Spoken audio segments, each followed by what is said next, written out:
ગુજરાત પોરબંદરના રહેવાસી નિલેશભાઈ પરમાર જે ગુજરાત ભારતથી લંડનની યાત્રા કરવા નીકળી રહ્યા છે, જેમાં 38 દેશ 37,000 કિલોમીટરની આ યાત્રામાં 95 દિવસની મુસાફરી કરવાના છે।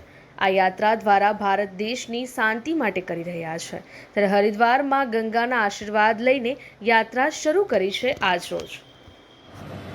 हेलो दोस्तों, स्वागत है आप सभी का सबसे तेज प्रधान टाइम्स हरिद्वार से। और आप देख रहे हो गुजरात की एक गाड़ी GJ25 BA 9826। दिलचस्प बात यह है कि हमारे नीलेश भाई परमार जो भारत पोरबंदर से लंदन इस कार से जा रहे हैं और यात्रा शुरू कर रहे हैं आज हरिद्वार से। गुजरात से हरिद्वार आए हुए हैं और हरिद्वार से यहाँ से यात्रा शुरू करेंगे बाय नेपाल।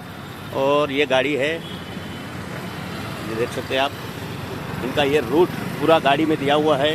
मोदी जी की फ़ोटो है, इंडिया का फ्लैग लगा हुआ है, भारतीय का झंडा लगा हुआ है भारत का, आप देख सकते हैं ये। और इनका रूट आप देख सकते हैं, ये है गाड़ी